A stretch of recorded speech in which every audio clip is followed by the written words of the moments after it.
Welcome to the Epic Florida Podcast. Whoa, whoa, whoa. It's not the Epic Florida podcast anymore, mate. It's the Epic Florida Project.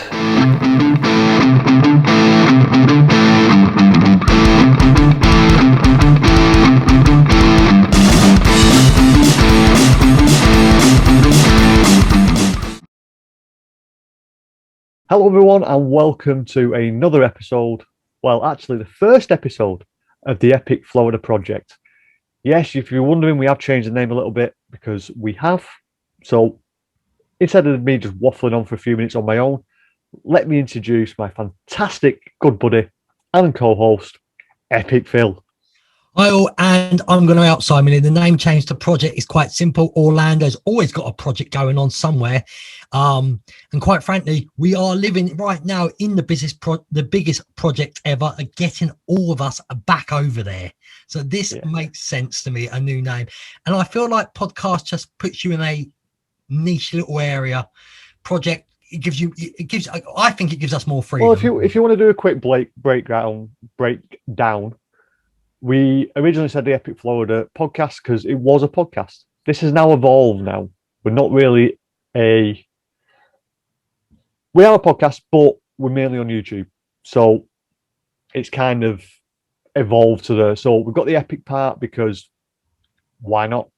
Perfect timing for a theme park that's being built in the near future. Florida, because it's Florida. And project for two reasons. One, like Phil said, a lot of the projects are up and coming. And two, Walt Disney World was codenamed the Florida Project. So we're kind of mixing everything together. So we hope you understand why we've done the change. So if you could do what you normally do, like, comment, and subscribe down below before we get into it, that'd be great. Smash that thumbs up button. Yeah. So let's get into it. Bit roundup of what's going on in the Florida area. So as far as I know, the Velocicoaster, got to bring it up because we had the bypass bridge opened the other day. So we've seen some new fantastic angles of the roller coaster. Have you not seen it? Yeah, I saw them and I thought, oh my God, there's actually some absolute brilliant on that bridge in the middle. If you can get it at the right time, you can get some amazing photos just there, especially if the coaster actually goes past. Yeah, if you look, for some reason I don't know why there's no nets under it, whether they'll be coming at a future time. But if there's no nets now, personally, I think it's going to be metal detectors before you go in. Make it Jurassic. I'm doing air quotes. Jurassic-y, so stop it, make it feel like it's more futuristic or Jurassic Worldy.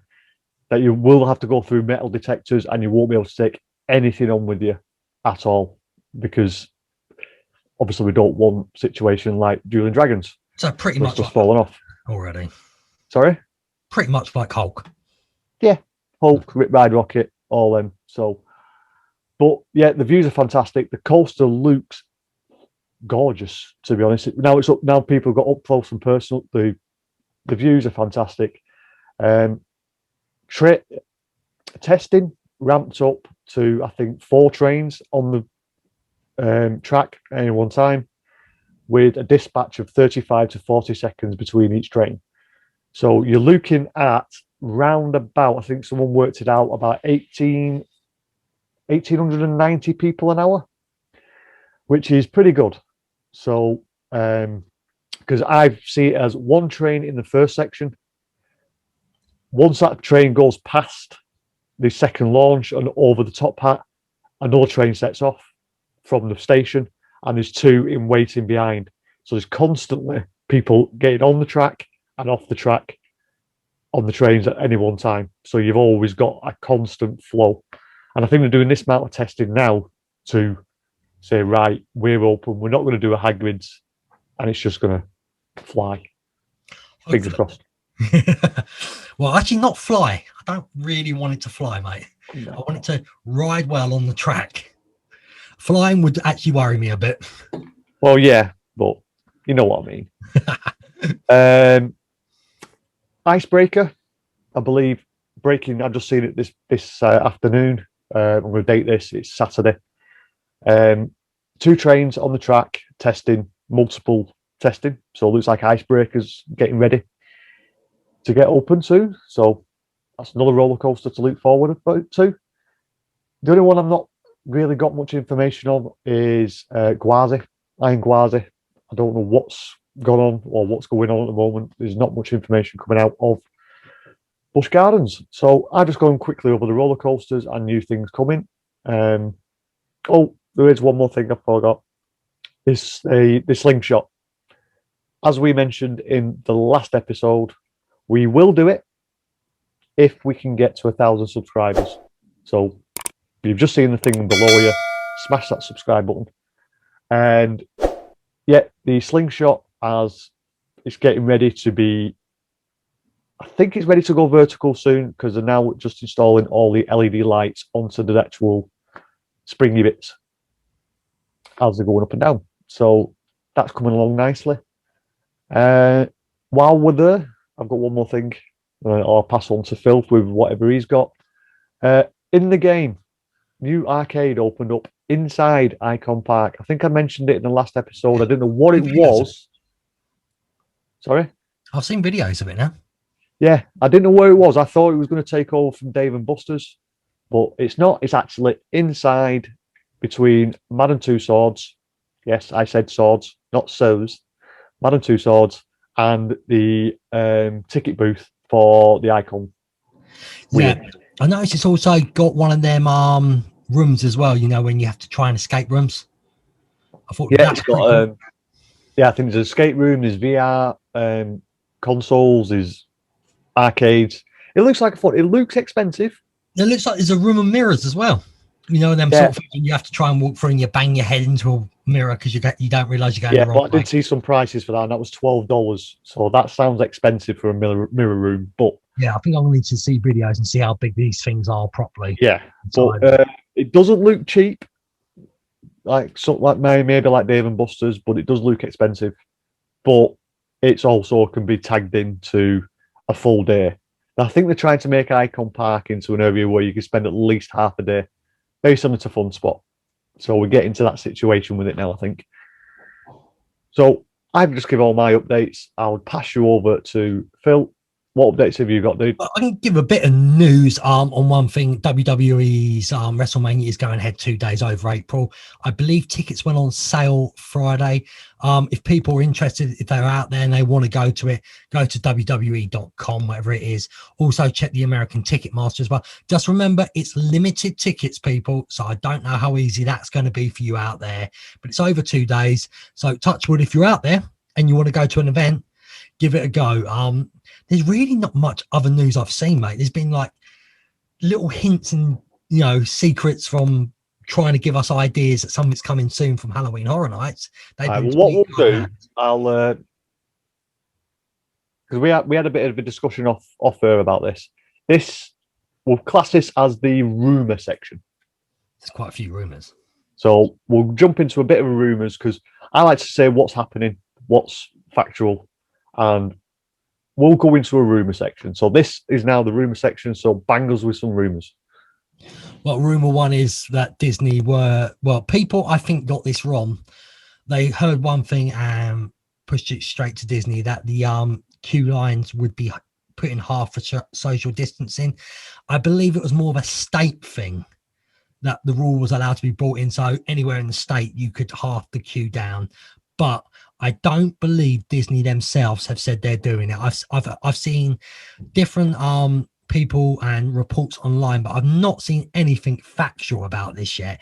Now, I do think more people who get vaccinated, and maybe in a couple of months, I can see this happening.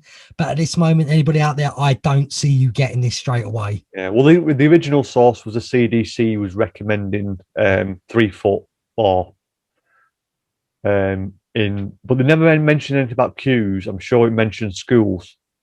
Yeah, I think it did, and I think so what happened.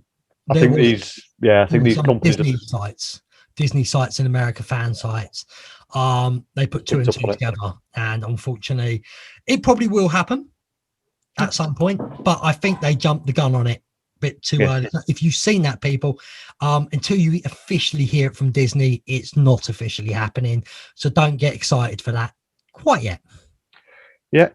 I've not really got many rumours. Is there anything There else? hasn't really super much, apart from Bush. Well, not a rumor, but news-wise, again, I've seen that Mardi Gras has been extended at Universal. Yes, that's definitely, yeah. It's been extended till April the 11th, I believe. If I'm wrong. It's around that date, people. Yeah. We're not out there. It's hard for us to really get excited if we can't actually go to it. Yeah, But, well, I tell you one thing I have noticed with Mardi Gras, the food aspects look phenomenal for a change. Usually the food offerings are like mediocre. The Mardi Gras actually do a good food offerings anyway. But this one, what they've done now, obviously I think they've ramped it up and it's all through the park as well. So kudos to Universal for doing that. Hopefully, fingers crossed, they enjoy what they're doing with that and actually move it over to Halloween Horror Nights. well, A you'd bit like more. to think, yeah, in Halloween Horror Nights. Question is, if they can't bring the scare zones back, that would be the option to me. I think they have scare zones, but if something does go wrong in the period up to Halloween Horror Nights, well, what we'll do when we know more information about Halloween Horror Nights, we'll do a Halloween Horror Nights special.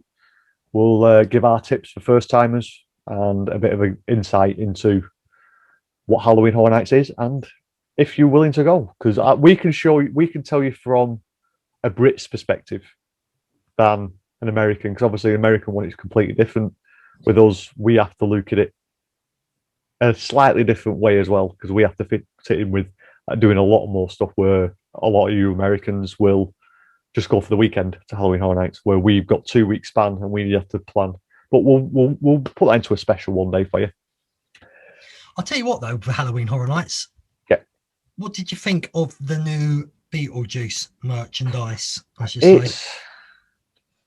It seemed very generic to me. It's just they've taken some of the imagery from the film and just stuck it on a t-shirt and a mug and a shot glass. It's just, to me, it's just generic thing just to try and get people interested into Halloween Horror Nights. I also think I know what they've done it early. It's merchandise. They know the people who live out there are going to buy it. Plain and simple. And you've got to make money different ways now. So bringing merchandise out a bit earlier, hoping the American people, then bring totally different ones out, I reckon, around Halloween Horror Nights. I think it's just a bit more of, or is it a hint to something maybe we're not? I don't think it will be different. I just think they're doing it this way, I think, just in case. Yeah. They don't get Halloween Horror Nights available, so they don't have to do a mass dump onto social media, onto the website again. Because I'm guilty as charged. I spent $200 last year, even though I never went, because I just bought everything. That was free, but that was last year's glass. But no, I bought a t-shirt, a couple of face masks, posters, which no, I won't get. I'll show you them another time. We'll do an episode in the future, stuff that we've bought from Universal at some point. That'd be quite useful for people to see. I don't think there's really much else. I think we've got to explain to people that the social medias have changed, though. Yeah, all the social media's changed. If you've already followed us or subscribed to us, you still get the feeds. Nothing's changed that way. All it is that when you search, don't look for Tech. Well, yeah, on YouTube, look for Tech Pod because it still comes up because different shows are still on. But yeah, it's the Epic Florida podcast. I actually don't know what the socials are. It's actually at now, I believe, TEF Project on Twitter and TEF Project 1 on Instagram. Now, why have we put a 1 on it? Because someone has stole the idea on Instagram already. So we couldn't use it, unfortunately. So we had to put a 1 at the end. But it's pretty much the same people. But if we're going to be truthful, me and Simon are probably going to tweet more than we use Instagram anyway, because we're a bit old. Right. Well, if you're watching this, guys, and there's been a technical issue, I do apologise. I've just noticed that for some reason the screen wasn't recording. But I don't know how long it's been up there for. So. Oh, don't tell me we've just done the whole episode. No. It was working. I think someone's just caused it to freeze for a split second. But well, hopefully, what do you mean for your end? Because my end, everything's been perfect the whole time. No, it's been fine. It's just it's just the software we use to record. It just froze for a split second. I don't know how long for. I'll see in editing. If it's not, I'll just put a disclaimer underneath. But it's working now. So anyway, we're still learning this, guys. So shout out. This is only the second time we've actually used this software for recording this. So I don't know whether it was my fault or the system we're using. But anyway, where were we? But pretty much, I've told everyone our socials, so Yeah, that is pretty much it. well, the socials do flash up underneath, just underneath us there. So, as I say, they've just this second come on. So, yeah, guys, that's really it for me. Anything? Can you think of anything else? Because I know it's going to be a short, quick episode. Yeah, again, people, Simon keeps on saying like, subscribe, press that damn little bell at the top, get your notifications when new shows come out from all our different types of shows. Go and check out Simon's personal YouTube at Simon Says Darts, and go and check me out as well, Epic Phil, like that. Yeah. Epic Phil, he's doing a lot of reviews on hotels in the Florida area, so that might interest you. Mine is dart matches. If you like to watch darts and you want to see how I'm playing, there's a throwing camera on me and the games I played. The next one out on, not the next one out now, because I release on a Monday, Wednesday, and Friday. But Friday's game, bit of a teaser for you. That is the best game I played this year. So interesting. Yeah. So if you want to watch that, go over to there and like, comment, and subscribe on there. And don't forget, on this show, get us to 1,000 subscribers and watch me and Simon get very scared on the new slingshot. Yeah, because that's what it is. We're going to do the slingshot, but we can't do it live unless we have 1,000 subscribers. So that'll do. Yeah, I'm going to end it now. So thank you for watching. Thank you for subscribing. And I'll see you very soon. See you guys. Tatty bye.